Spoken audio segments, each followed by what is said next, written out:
Jed, you gotta do something about that young'un of yourn. How'd that happen? Fighting with a bobcat. Get hurt? I reckon so. It went limping off on 3 legs. I swear, I don't know what I'm gonna do about that girl. Well, the first thing to do is to get her into a dress. She's getting too big to be wearing man's duds. Looky here. She's done popped the buttons off of her shirt again. Well, Ellie Mae carries herself proud, with her shoulders throwed back. It ain't her shoulders that's popping these buttons. Fully growed up, rounded out, female woman. Time she started acting like one. Well, one of these days, some boy will come along and start courting her. They came courting when she was 12. What did she do? She whopped the tar out of him. Well, it ain't fitting. Girl running around as wild as a cougar, wrestling, fighting, and hunting. She ought to be doing woman's work. Helping me with the steel. Yeah, real? I'll speak to her. Oh, that reminds me. Better go down and stomp out the fire under that mesh. Hold on now, Granny. You ain't gonna stomp out no fire like that, are you? Huh? Oh, of course not. Don't want to burn my shoes. Paul? Granny! Somebody open the door! Howdy, Paul. What you got there? Stranger? Where'd you get him? I beat him with a rock. What for? He was skulking around down by the slough. Figured he might be a revenuer. He ain't no revenuer. Then can I keep him? Of course not. Well, I caught him. Don't matter. Well, he won't be no trouble. I could keep him out in the smokehouse. Ellie Mae, you can't keep people like they were dogs and cats. Ooh, ooh, ooh, ow, ooh, that hurts.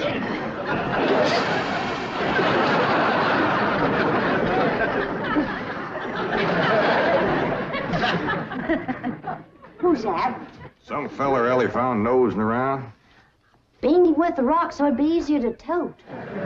They're fellas from the petroleum company. What's a petroleum? I don't know. He asked me if he could do some wildcatting down by the slough. I said, help yourself. We're glad to get rid of the critters. What'd he say? Just kind of laughed. But the laugh's on him. There ain't no wildcats down there at that slough. No, it's too full of oil. Oh, what happened? Where am I? This here's the Clampett place. I'm Jed Clampett, my young and Ellie Mae, and Granny. Granny says you've been doing some wildcatting. There's no need to. Mr. Clampett, that swamp of yours is full of oil. I could have told you that. Well, my company would like to pump it out. Yeah, I like that too, but I just can't afford to have it done. No, you don't understand. You see, you wouldn't have to pay for it. Oh, I don't take favors from strangers. No, Mr. Clampett, you see, you're a very rich man. How big a rock did you bean him with? No bigger than a hedge apple. Listen, I've got to call my office in Tulsa. Have you got a telephone? A what? A telephone? Or maybe one of your neighbors has one. It's well, down in this country, it's probably a box attached to the wall. And, you talk into it, and they can hear you in Tulsa. Maybe you better sit down for a spell. Oh, I haven't time. Listen, where's the nearest airfield? Airfield? You know, Granny, that's one of them there fields sets up in the air. Oh, never mind. I'll find it myself. Listen, now don't you sell that swamp till you hear from me. I'm flying to Tulsa. Now he thinks he's got wings.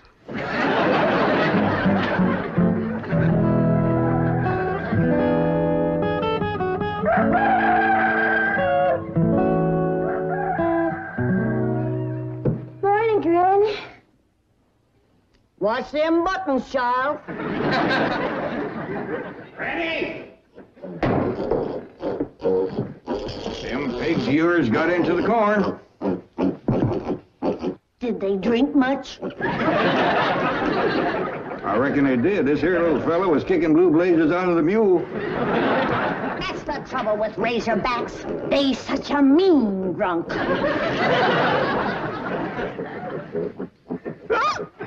Yeah, this wouldn't happen if you'd stay in the house where you belong.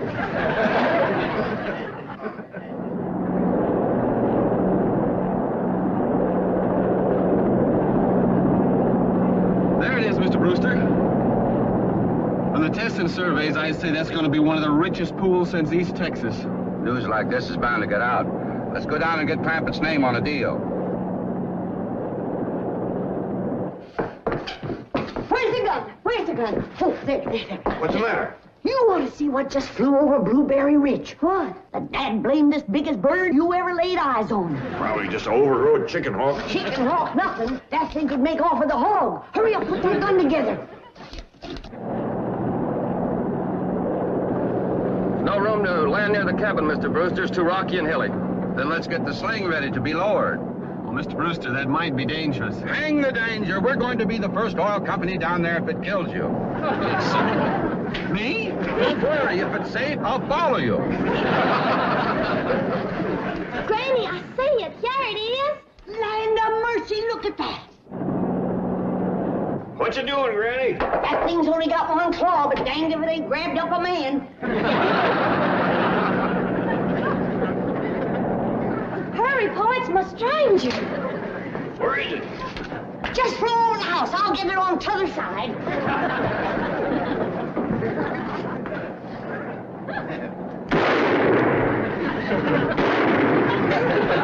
You kill it, Granny? No, but I made it drop that stranger.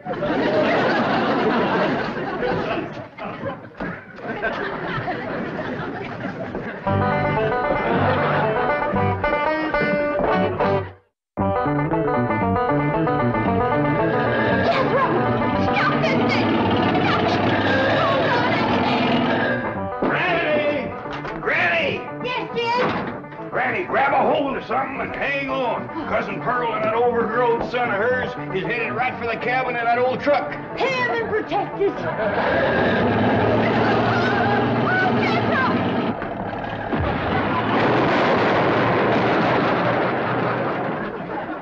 Did they hit us, Jed?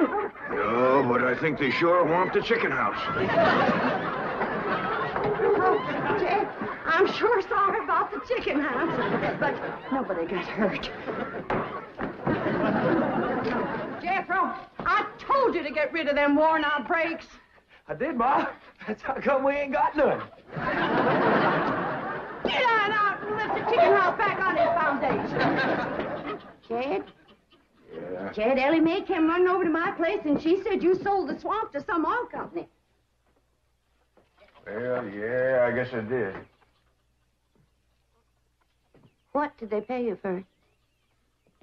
Well, he ain't paid me nothing yet. That Brewster fella said he'd bring the money later. How much they going to pay you?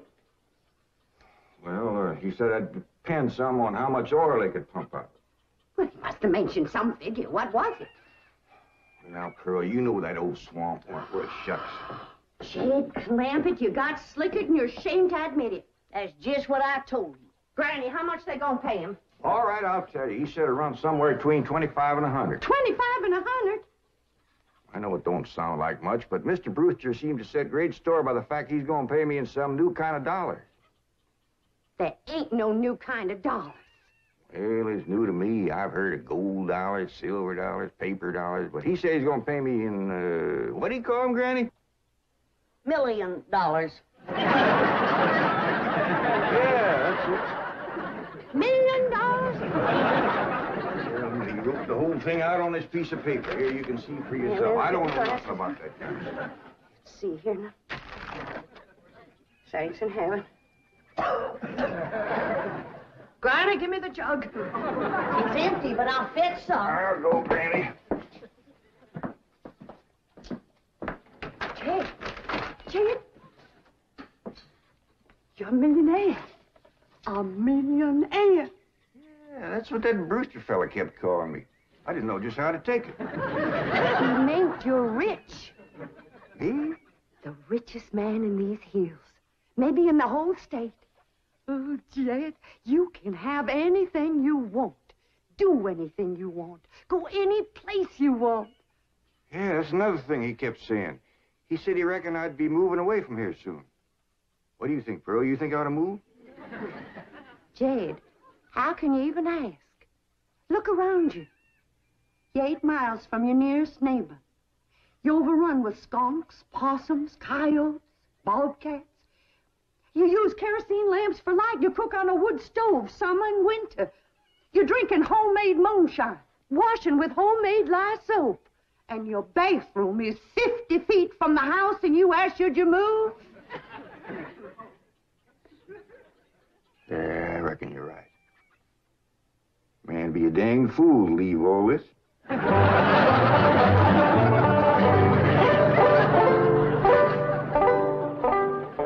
Oh, there you are, Jed. You misunderstood me. I meant you should move away. And you know where I'd go if I was you? Where? California. California? Yes, sir. Beverly Hills, California. Jed, remember the time that your pa took us to Eureka Springs to see the movie picture? Yeah. Well, the actors that make them movie pictures live in Beverly Hills. Go on. Yes, sir. Well, doggies. Wouldn't that be something? Living in the same neck of the woods with old Tom Mix. It sure would. And we could come visit you. You know what else they say about California? What? It don't get cold out there.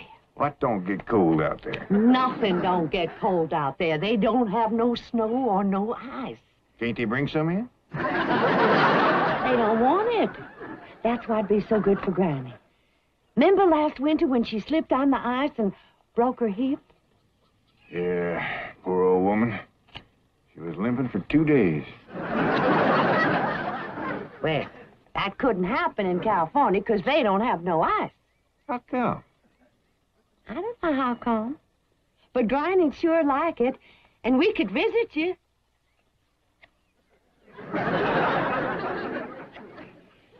You know what else they say about California? Maybe Jethro'd know how come there's no ice. He's going to school. We could ask you.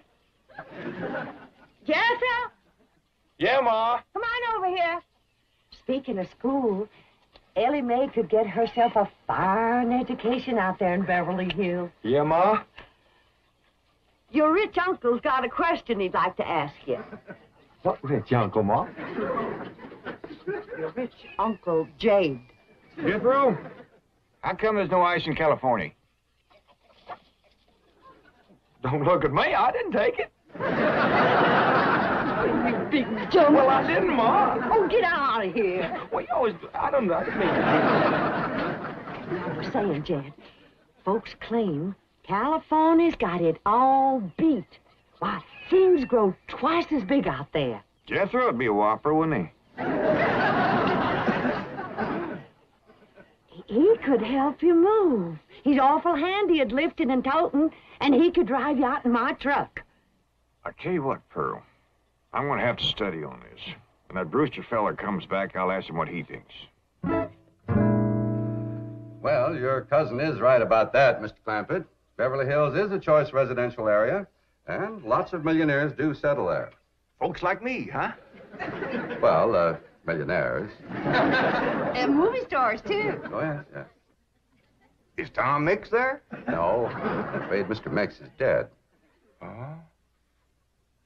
Oh, yeah. What's the matter with me? Remember, Pearl, he got shot at the end of that picture. Well, there are plenty other movie stars, and that's where Jed wants to live. Ain't it, Jed? I do like the notion of living in the hills. Never could stand flat country. Mr. Clampett, I think it only fair. That is, well, I think you may have a wrong idea about Beverly Hills. Is that where you live? No, my home is in Tulsa. Well, say, maybe you could get us a place there in your neighborhood. Mr. Clampett, let's not beat around the bush. You will love Beverly Hills. Then that's it. Can you steer Jed onto a good place? No, I can get the bank out there to handle it for him. He'd like a nice big place with plenty of room for his kinfolk to visit him. I would like a nice, roomy place if I could afford it. Oh, Mr. Clampett, with your money, you can afford the Taj Mahal. Okay, I'll take it. Well, no, you see, I was just making a little joke. Oh, well, go right ahead. Well, you see, the Taj Mahal is in India.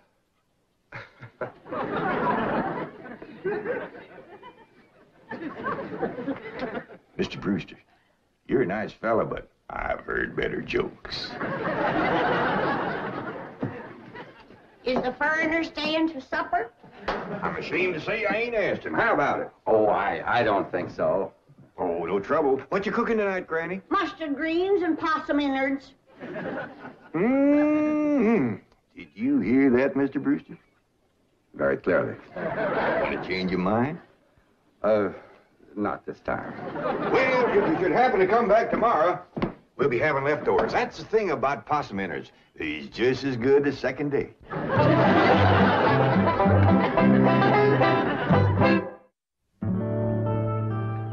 Ellie, if old Duke sits there with you, there ain't gonna be room for Granny. Oh, that's all right, Pa. Granny ain't going. Who says she ain't? She says she ain't. That's right, Uncle Jed. She's just sitting on the back porch in her rocker, and she says that's as close to California as you're gonna get her. We'll see about that. Dang if I ain't got me the muliest women folk. We ain't never gonna get there.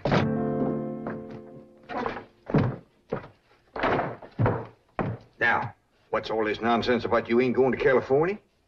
Ain't no nonsense to it. If the good Lord had wanted me in California, he'd have put me in California. Maybe he's just getting around to it. The book says he moves in mysterious ways. Well, if he moves me, I'll go.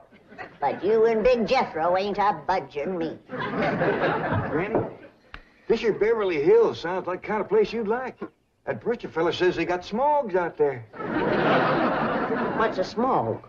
Well, me and Jethro figured out that's a small hog. And you heard what Pearl said. It ain't got no snow out there. You could run your still year round. Run it the year round here. Yeah, but walking down through the snow to the still always makes you feel so miserable. I might feel miserable walking down, but the way I feels coming back makes up for it. Damn it, friend. We've been planning and talking about this trip for days. You never said you wouldn't go. Never said I wouldn't either. But that Brewster feller has bought us a house in them Beverly Hills. He sent our $25 million to the bank out there. Well, you just chase on out after it. I'm staying right here. And I ain't afeared neither. Granny, I ain't leaving you here alone. And I ain't a budging out of this rocker.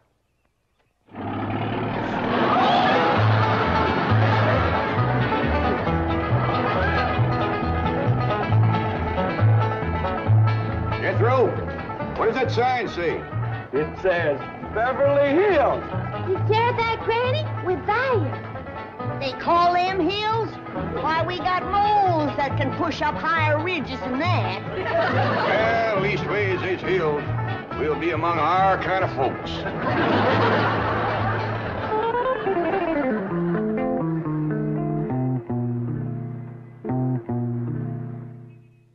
This deposit of $25 million to the account of J.D. Clampett. J.D.? As in Rockefeller. Elevates us to third position in capital assets and assures our bank of... Come in. Oh, I'm sorry to interrupt, Mr. Drysdale. All right, Taylor. Well, are we all set to give the Clampetts a red carpet reception? Well, I'm afraid Mrs. Drysdale still isn't too happy, sir. Yes, I know. Oh, my wife is very upset that I got the estate next to ours for the Clampetts. Says I don't even know what kind of people they are. Do you? I know to the dollar what kind of people they are. They're my kind of people. Loaded. Taylor, have the gardeners got the grounds in order? Yes, sir. But I'm afraid that's another thing your wife is upset about. Oh? Well, you see, your gardeners have been working on their lawn all week. Why, they've mowed it, trimmed it, fed it, clipped it. I don't care if they lather it and shave it. This is the most beautiful mansion in Beverly Hills. I want every square inch of ground within those walls in apple pie. Yes? Oh, hello, Margaret. No, dear, I'm very What? Oh, good heavens, did you call the police? I'll be right there. What happened? The Clampett estate is being invaded by a band of outlaws. Invaded? Yes, they're holding the gardeners at gunpoint.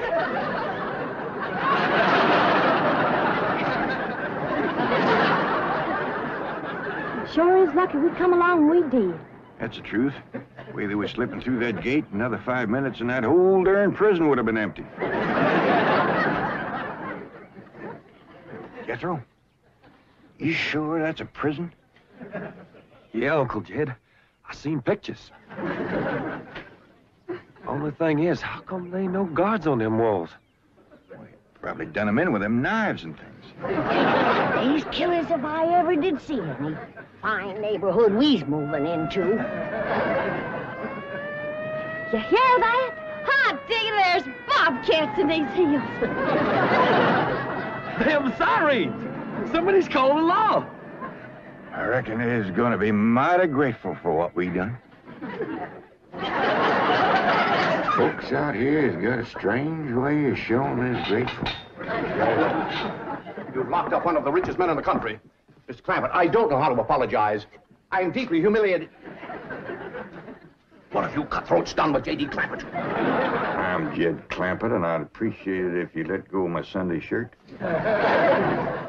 You're J.D. Clampett, the oil millionaire? Yep. This here's my nephew, Jethro. Howdy. Quickly, man, unlock this cell. Mr. Clampett, on behalf of the entire city of Beverly Hills, I extend our deep and humble apologies for this unfortunate and embarrassing incident. Oh, I'm Milburn Drysdale, president of the Commerce Bank of Beverly Hills.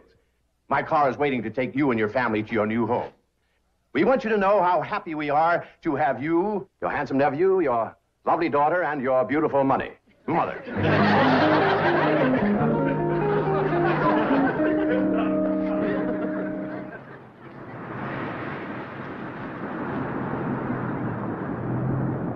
a minute! Stop this car!